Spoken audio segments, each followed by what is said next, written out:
dari pemimpin tertinggi kami yaitu Paus Fransiskus itu ya, dengan namanya ajaran gereja ensiklik itu ajaran resmi yang disebut dengan Laudato Si. Pada waktu saya datang, imam diosesan baru 6 orang, yang 20 itu dari tarekat SPD, MSF, dan Kapusin. Jadilah kita memiliki semangat yang sederhana seperti halnya para gembala itu, karena Yesus berkenan hadir pada orang-orang yang sederhana itu.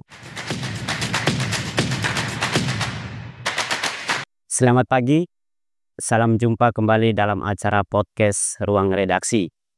Bersama saya, Petrus Salestinus.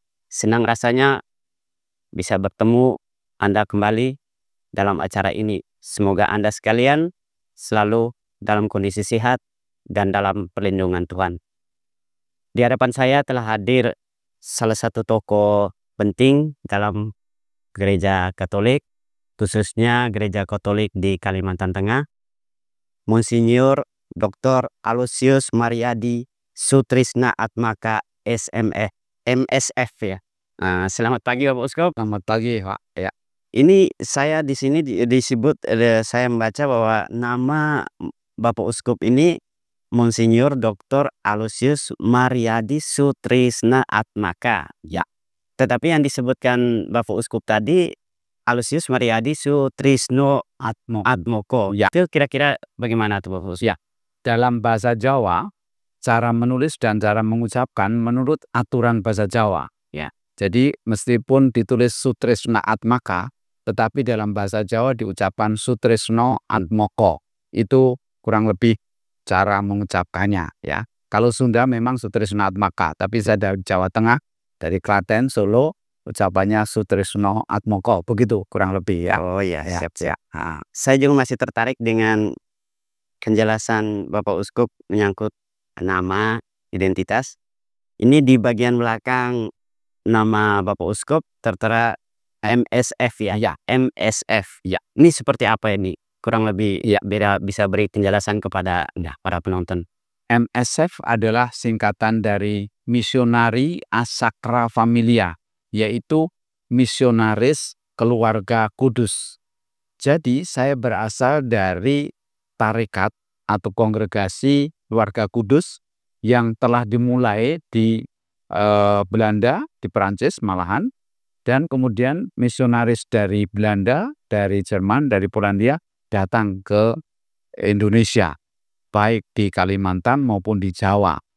Saya berasal dari Jawa dan bertemu dengan MSF ini, misionaris keluarga kudus itu, dan mengembangkan spiritualitas keluarga kudus, yaitu spiritualitas yang berkenaan dengan keluarga-keluarga. Bagaimana membina keluarga menjadi lebih baik, mempersiapkan sakramen perkawinan sebagai awal dari hidup berkeluarga itu dengan sebaik-baiknya, itu menjadi pusat perhatian para MSF atau misionaris keluarga kudus itu. Itulah yang bisa saya sampaikan pada semua umat yang ada di sini, begitu. Oh iya. Jadi MSF ini semacam tarekat ya Bapak Uskup? Ya, tarekat, betul. Lalu apa bedanya MSF sama SVD ataupun sama Projo yang rata-rata banyak di imam-imam Projo yang berkarya di Indonesia ini? Ya. Jadi setiap tarekat, setiap kongregasi mempunyai kekasan spiritualitas masing-masing. Ada sekian banyak. Tapi baiklah, sebagai SVD misalnya, karena itu Societas Verbum Divinum, artinya kelompok, kongregasi atau tarekat Sabda Allah, maka spiritualitas pokoknya adalah mengembangkan, menjelaskan, memberikan macam-macam misi untuk mewartakan sabda Tuhan. Jadi pusatnya ada di situ. Sedangkan keluarga kudus tadi adalah untuk mengembangkan hidup berkeluarga secara Katolik, secara Kristiani ya. Jadi setiap tarekat memiliki kekasan masing-masing berdasarkan spiritualitas yang diberikan oleh pendiri. Ada yang pendirinya dari Jerman, ada yang dari Prancis. Sedangkan bedanya dengan imam diosesan adalah imam yang ditapiskan di keuskupan tertentu itu dan memang hanya bertugas di keuskupannya masing-masing utamanya ya. Jadi yang imam diosesan, Keuskupan Palangkaraya, utamanya berkarya untuk menggembalakan umat di Keuskupan Palangkaraya. Sedangkan tarekat seperti MSF, seperti SPD, itu bersifat misi. Bisa dikirim dan berkarya di lain-lain keuskupan, ya, di lain daerah, bahkan sampai ke luar negeri. Contoh yaitu MSF dan SPD berasal dari Eropa, kemudian sampai di Indonesia. Nah, sekarang yang dari Indonesia ada yang dikirim ke Eropa, karena di sana kekurangan panggilan, ya. Dikirim ke Afrika, dikirim ke Amerika Latin, dan seterusnya. Jadi projo lebih untuk melayani keuskupannya sendiri, sedangkan tarekat untuk karya di seluruh dunia. Itu perbedaannya. Ya, saya ingin bawa kita ke soal hierarki gereja lagi nih ya Pak, ya Uskup. Ya. Seperti yang saya tahu, hierarki gereja ini cukup solid ya. Ya. Dan itu terkenal baik oleh umat Katolik sendiri maupun oleh yang non-Katolik ya. Dengan kesulitan yang cukup kuat, dan itu menjadi ciri khas gereja Katolik. Seperti apa sih gambaran hierarki gereja itu? Hierarki itu berarti susunan kepemimpinan di dalam gereja, susunan kepemimpinan. Sehingga ada yang paling tinggi dalam gereja Katolik itu yang disebut dengan Paus, yang sekarang ini adalah Paus Fransiskus. Kemudian di bawahnya itu adalah para uskup, yang di seluruh dunia jumlahnya lebih dari 3.000 uskup. Itu adalah wakil paus di tempat keuskupannya masing-masing. Nah, kemudian sesudah uskup itu adalah para imam yang berkarya di paroki-paroki. Dibantu dengan diakon yang adalah calon imam.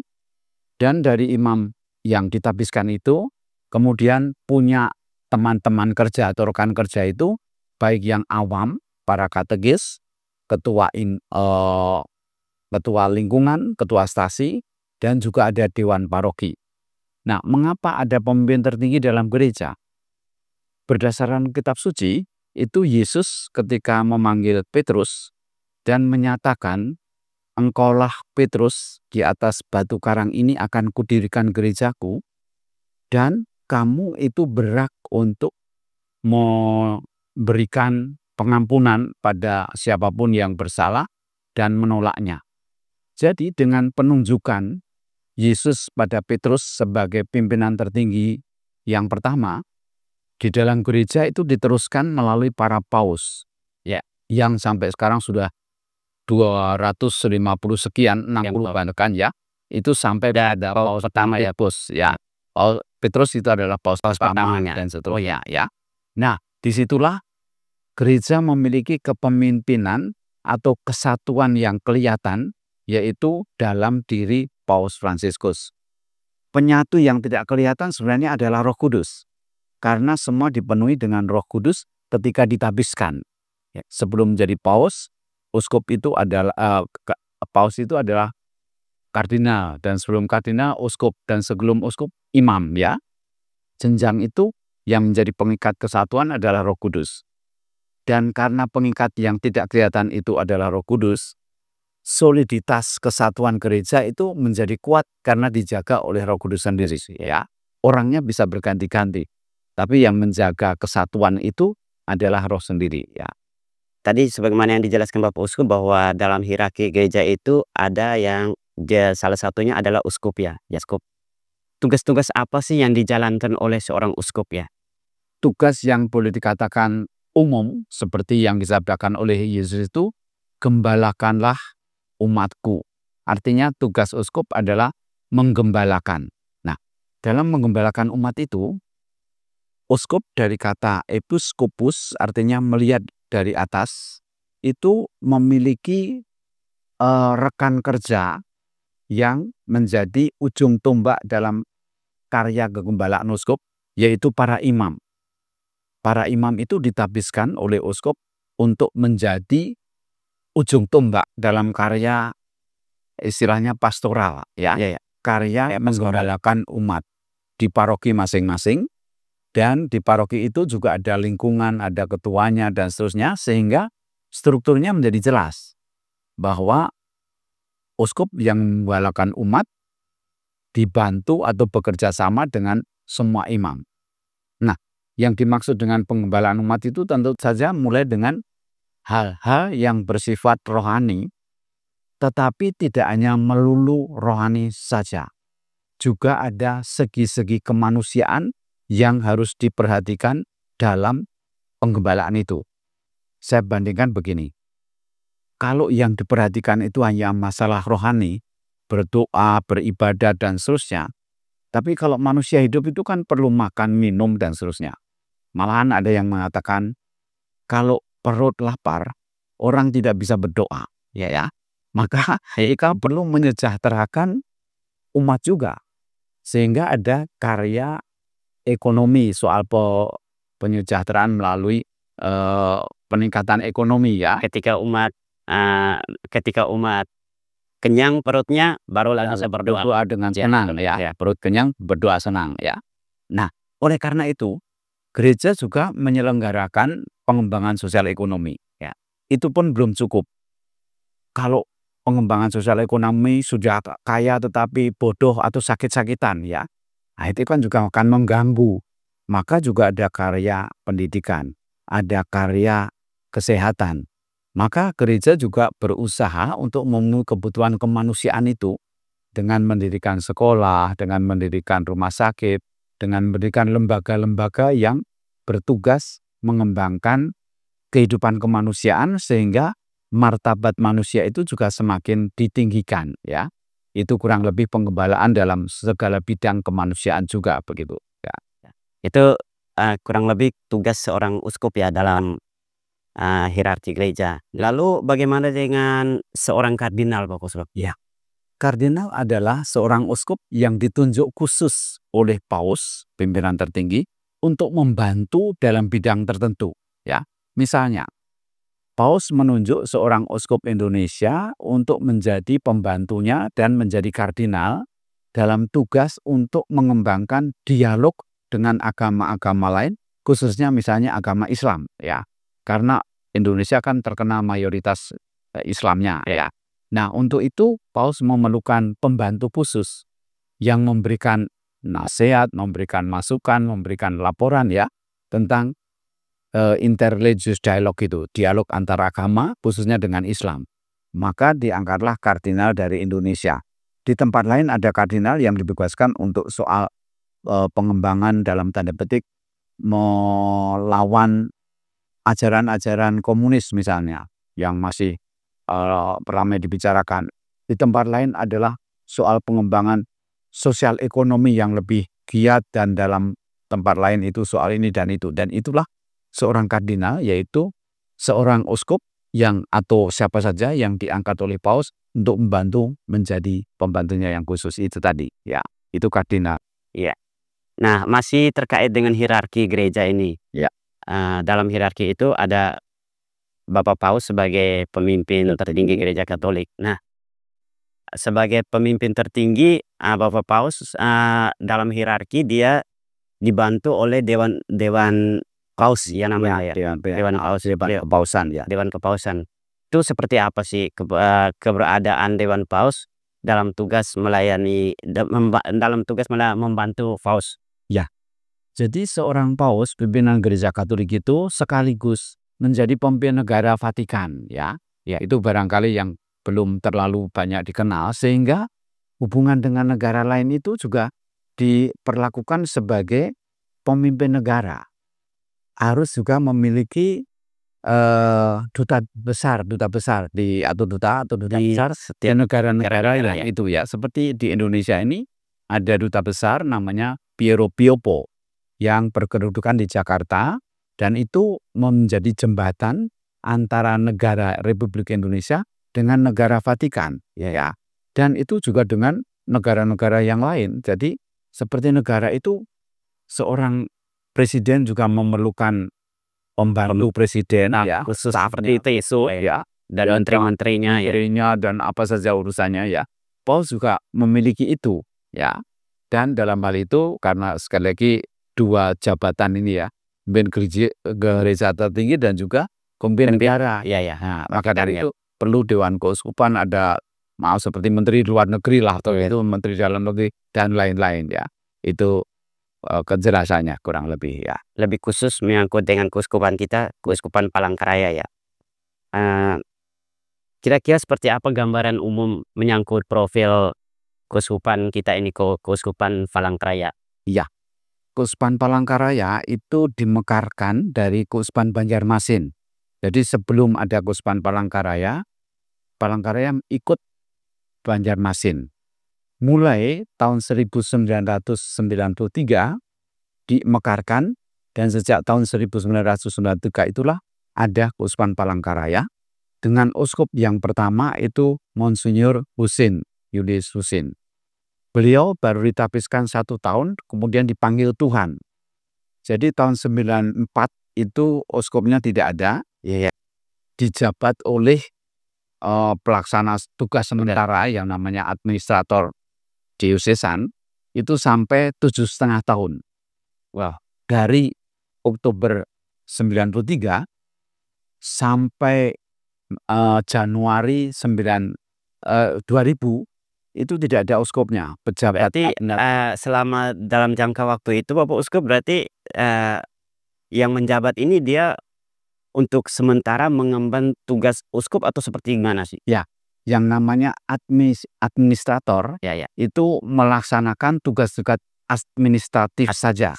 Itu sampai 3 orang, dan masing-masing 3 tahun, yang terakhir 1,5 tahun, untuk akhirnya mendapat uskup tetap. Ya, jadi administrator itu hanya pelaksana tugas administratif, tidak bisa menapiskan imam, ya, tidak bisa mendirikan paroki baru, tidak bisa macam-macam ya. Pokoknya hanya melaksanakan tugas begitu ya. Berarti berarti Bapak Uskup berarti yang sebagai pelaksana tugas ini hanya menjalankan tugas administratifnya ya. Betul. Tetapi tidak bisa menggantikan tugas seorang Uskup tidak bisa. Oh ya. Dan itu 7,5 tahun. Dari tahun Lama ya. Ya, 94 itu sampai tahun 2001. Ya. Nah, baru tahun 2001 itulah saya ditunjuk untuk menjadi uskup di Palangkaraya dan ditapiskan tanggal 7 Mei 2001. Sejak saat itu saya mengemban tugas sebagai uskup dan berkedudukan di Palangkaraya sebagai hasil pemekaran dari Banjarmasin. Ya. Nah, profil uskup tahun 2001 itu memang masih seperti parokinya baru ada 15. Jumlah umatnya baru 35.000. Ya. Dengan itu imamnya baru 26 orang. Jadi semuanya masih serba sedikit. Di kota ini, kota Palangkaraya itu baru ada 5 imam. Ya. Pada waktu itu Bapak Uskup wilayah kerja Keuskupan Palangkarayanya bagaimana itu? Sama. Jadi ruang lingkup kerja keuskupannya itu seperti apa? Jadi begini, pemekaran dari Banjarmasin yang dulu membawahi Provinsi Kalimantan Selatan dan Kalimantan Tengah. Itu Banjarmasin ya. Ketika dimekarkan itu ya? Ya, belum dimekarkan. Dimekarkan ada Keuskupan Palangkaraya. Wilayahnya ya Provinsi Kalimantan Tengah ini.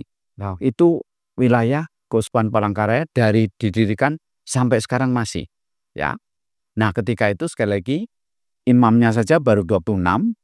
Parokinya baru 15 dan umatnya baru 35.000 umat Katolik ya. Kalau saat itu ya. Nah, kalau sekarang saya bandingkan ya, umatnya sudah menjadi 101.000 sekian. Kemudian parokinya sudah ada 31. Yang tadinya 15 jadi 31. Kemudian imamnya yang dulu hanya 26, sekarang 89 imam. 89 imam ya. 89 itu Bapak Uskup itu imam semuanya imam diosesan atau diosesan atau sama imam tarekat juga? Ya, sekarang yang berdasarkan begini. Pada waktu saya datang, imam diosesan baru 6 orang, yang 20 itu dari tarekat SPD, MSF, dan Kapusin. Ya.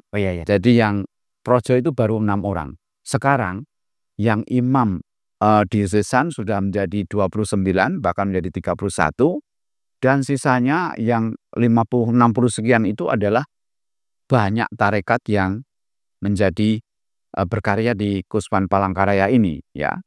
Jadi yang kebanyakan memang masih imam tarekat, sedangkan imam diosesan dari yang tadi 6 sekarang sudah menjadi 31 imam diosesan ya.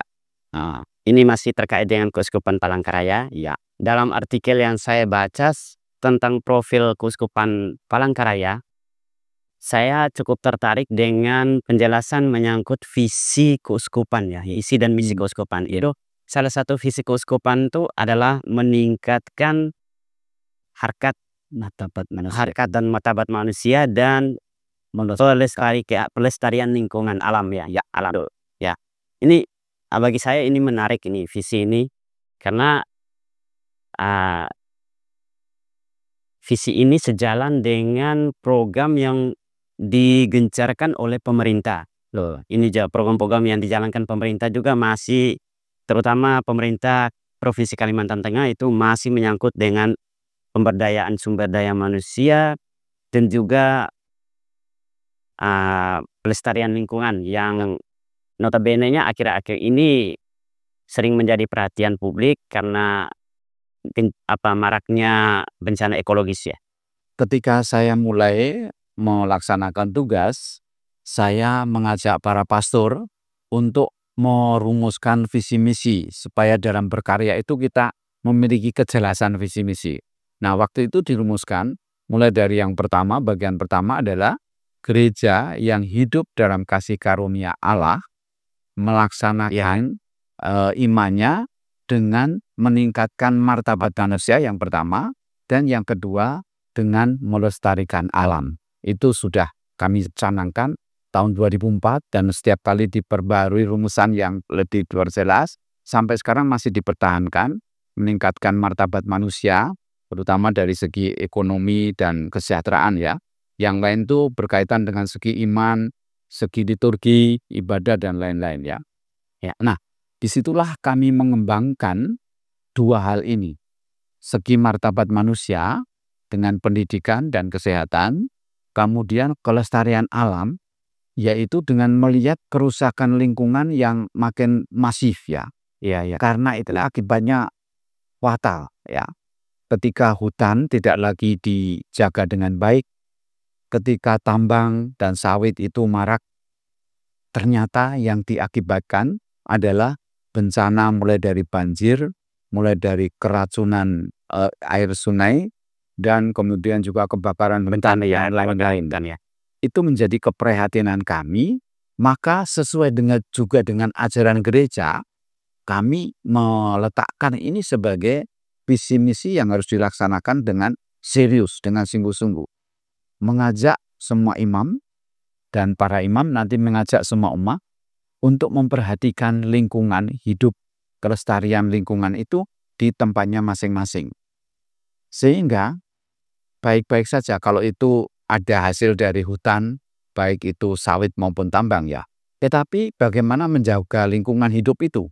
Entah itu direklamasi, ada dana untuk mengembalikan menjadi hutan itu, atau cara mengambilnya itu tidak didasari dengan ketamaan atau kerakusan, tapi secara teratur, terinci sehingga diambil, direklamasi dulu, diambil sehingga tetap lestari lingkungannya ya.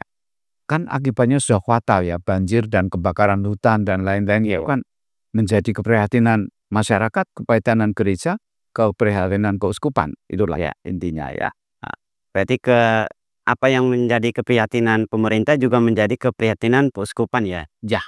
Lantas seperti apa sih misi yang dijalankan Keuskupan Palangkaraya untuk mencapai visi-visi yang sudah disebutkan tadi? Karena kita tahu bahwa ini bencana ekologis yang terjadi makin sering terjadi di Kalimantan Tengah pada tahun-tahun belakangan ini. Ini menjadi tantangan berat bagi keuskupan nih untuk mewujudkan visinya. Pertama, dalam setahun itu kami ada 2 pertemuan. Pertemuan para pastor bulan Februari dan raker.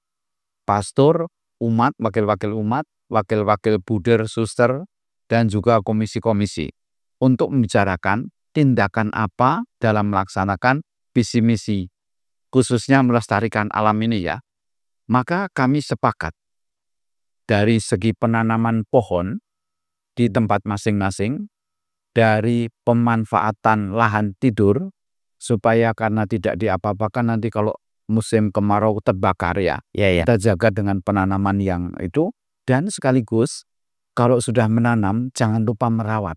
Itu yang kadang-kadang rame-rame menanam tapi kemudian tidak dirawat. Dilupakan begitu saja. Dilupakan. Kan artinya tidak ada keberlanjutan gitu ya. Ya, itu yang setiap kali saya tegaskan ya. Bahkan baru-baru ini di lokasi Catholic Center di Jalan Tia Tawa 10 di Luaring Road itu, kami mempunyai lahan 60 hektar dan dipakai oleh sekolah, oleh ziarah dan lain-lain. Ada penanaman pohon bersama dengan Kementerian Kehutanan beberapa hari yang lalu. Dicanangkan di situ dan kemudian mengajak siswa-siswa sekolah menengah Katolik itu penanaman pohon di situ. Ya.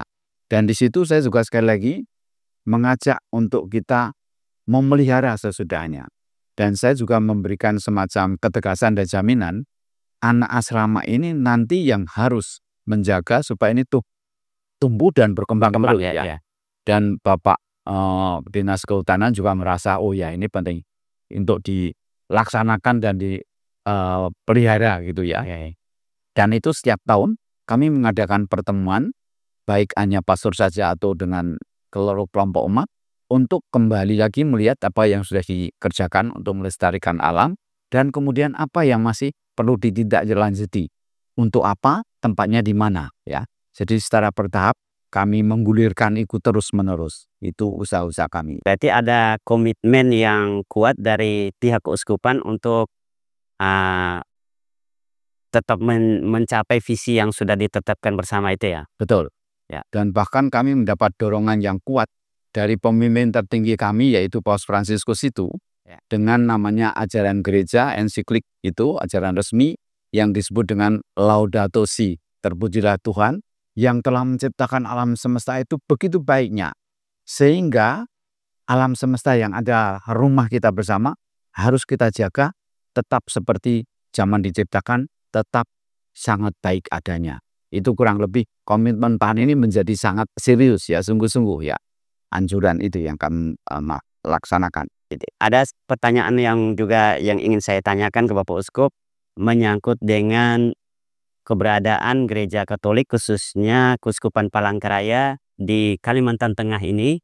Kita tahu bersama bahwa Kalimantan Tengah ini merupakan provinsi yang masyarakatnya beragam ya. Beragam baik dari suku, ras, golongan maupun agama ya, termasuk agama.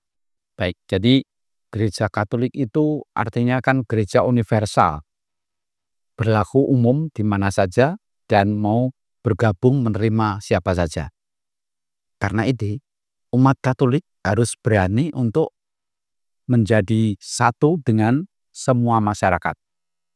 Baik dari segi suku maupun segi agama. Mengajak berjuang bersama mengatasi masalah-masalah yang muncul di tempat masing-masing itu. Maka gereja Katolik sangat mendukung adanya misalnya kerjasama lintas agama baik dengan Kristen yang lain ya maupun dengan agama yang lain, Muslim, Buddha, Hindu dan seterusnya. Pemerintah memiliki program yang bagus dengan adanya FKUB. Sehingga gereja Katolik juga memiliki wakil di sana yaitu Vikjen atau Vikaris atau wakil uskup. Itu menjadi salah satu anggota di FKUB itu. Sehingga setiap kali ada pertemuan dengan FKUB, wakil keuskupan pasti ada. Dan dari situ ada program macam-macam yang dipakai untuk menyelesaikan kalau ada masalah dalam hidup bersama itu. Ya. Kami semua mendukung semua usaha untuk bisa hidup dalam keberagaman itu. Dan saya juga tahu bahwa ada pepatah orang Dayak yang mengatakan di mana bumi dipijak, di situ langit dijunjung. Ya. Jadi kita sama-sama hidup di bumi orang di atas tanah yang sama ini ya. Itulah prinsipnya gereja Katolik ya. Artinya, yang saya tangkap bahwa, Gereja Katolik sendiri punya, pandangan yang cukup positif terhadap keberagaman agama, ras, suku ya di Kalimantan Tengah, dan sangat mendukung, keberadaan forum komunikasi antar umat beragama itu ya. Betul. Pertanyaan saya, sejauh mana sih, peran Keuskupan Palangkaraya di forum ini? Ya, kami sebagai anggota tentu harus ikut semua program yang diadakan dalam FKUP itu.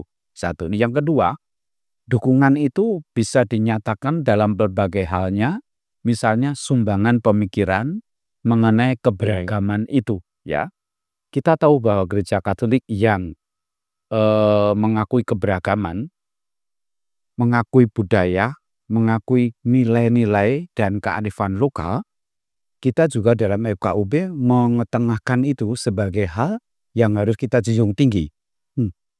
Dalam arti itu, tidak ada lagi konflik yang berdasarkan perbedaan ya. Kalau kita mau menerima keberagaman itu sebagai kekayaan yang perlu dimiliki oleh semua dari kita, maka tidak ada lagi merasa tidak cocok, konflik, lalu terjadi pecah kongsi atau apa istilahnya ya. Pokoknya kita harus mencari mana yang bisa menjadi dihargai secara bersama ya, karena ada nilai-nilai baik pada setiap suku, pada setiap agama, pada setiap tradisi manapun ya. Itu yang kita cari, hal positif itu ya. Berarti sesuatu yang bernilai positif dari keragaman itu yang kita angkat, kita ramu dan kita jadikan sebagai kekuatan bersama ya. Iya, betul. Ya. Ini setahu kita, saya pikir kita semua tahu bahwa sekarang ini bulan Desember, akhir tahun, bulannya umat Katolik maupun secara umat Kristen secara umum ya. Ini bulan yang istimewa ya. Karena dalam bulan ini umat Kristen merayakan Natal yang merupakan perayaan kelahiran Yesus Kristus ya. Bagaimana pandangan Gereja Katolik ini menyangkut dengan Natal ini, perayaan Natal? Apa sih sebenarnya hakikat dari perayaan Natal ini? Perayaan Natal adalah perayaan menyambut kedatangan Sang Juru Selamat ya. Perayaan yang kita anggap sungguh sangat penting. Oleh karenanya, gereja memiliki tradisi kebiasaan ketika kita menyambut hal yang penting itu perlu dipersiapkan dengan sebaik-baiknya ya, yang kita sebut dengan masa Advent, kurang lebih selama 1 bulan ini. Ya, jadi dengan itu kita mempersiapkan dengan sungguh-sungguh selama 4 minggu pada masa Advent, dan kemudian bisa merayakan dengan lebih baik lagi. Bukan hanya soal pestanya, tetapi hati kita dengan persiapan-persiapan yang rohani yang baik itu akan bisa merayakan dengan sungguh-sungguh pantas pada Natal itu ya. Itu yang kita usahakan sebelum perayaan, kita sudah mempersiapkan selama 4 minggu atau 1 bulan yang disebut dengan masa Advent itu ya.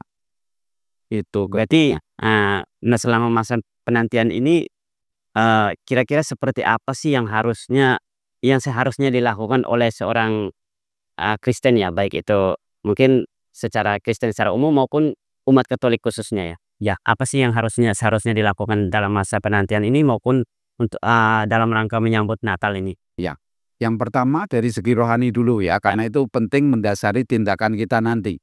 Itu ada tema-tema yang sudah disiapkan untuk menyambut perayaan Natal itu, mulai dengan hal yang sangat biasa dalam beriman, yaitu mempersiapkan diri untuk memperbaiki hal-hal yang kita lakukan yang kurang baik, yang disebut dengan pertobatan. Nah, dari situ kemudian kita memiliki program sesudah kita bertobat ini, apa yang mau dibuat. Tentu yang dibuat adalah kebaikan, membantu sesama, menolong orang yang memang memerlukan bantuan, memberi perhatian khusus pada mereka yang entah karena di penjara atau karena difabel ya, yang cacat itu, dan itu menjadi kegembiraan tersendiri bagi mereka. Maka kita bukan hanya mempersiapkan untuk kita bergembira pada Natal, kita juga mempersiapkan bagaimana bisa menggembirakan orang-orang di sekitar kita yang karena keadaannya belum bisa merayakan Natal dengan sungguh-sungguh ya. Dan dalam hal itu kita memang memiliki beberapa tema seperti yang sudah disampaikan oleh Bapak Paus ketika kunjungan ke sini ya. Ada 3 hal yang perlu atau 4 hal, yaitu mengenai iman yang harus diperdalam. Lalu yang kedua mengenai soal persaudaraan sejati yang muncul dari iman itu.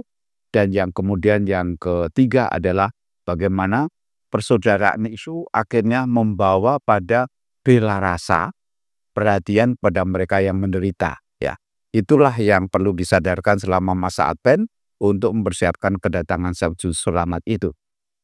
Ya, ya, terima kasih untuk penjelasan Pak Boskop. Sayangnya waktu kita terbatas ya Pak Boskop.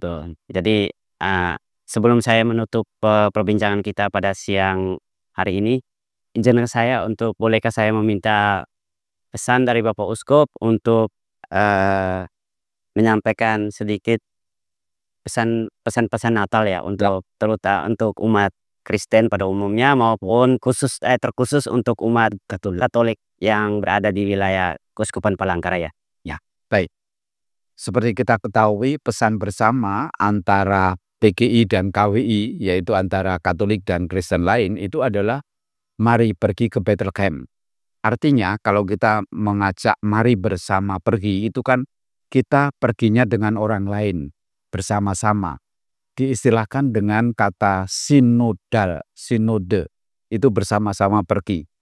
Itu lebih baik daripada kalau sendiri-sendiri pergi. Ada teman seperjalanan. Jadi kalau ada apa-apa kita bisa bersama-sama mengatasi. Lalu tujuannya juga jelas, pergi ke Bethlehem. Berarti menyongsong kedatangan Sang Juru Selamat. Kita pergi itu punya tujuan yang sudah sangat jelas. Menyambut Sang Juru Selamat. Maka persiapanlah baik-baik bagaimana kita menyambut pribadi yang sangat penting itu.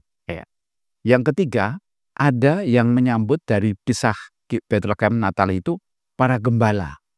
Adalah orang-orang sederhana yang menerima pertama-tama kehadiran Yesus Kristus itu. Maka jadilah kita memiliki semangat yang sederhana seperti halnya para gembala itu, karena Yesus berkenan hadir pada orang-orang yang sederhana itu. Kalau kita merasa kadang-kadang itu menginginkan ke hal-hal yang privat luar biasa ya, maka perhatikanlah para gembala ini. Jadilah sederhana dan perhatikanlah orang-orang lain sehingga kita karena kesederhanaan itu kita bisa berhemat dan membantu, menyumbang, memberikan hal yang menyenangkan bagi orang lain untuk bersama-sama pergi ke Bethlehem menyambut Sang Juru Selamat itu.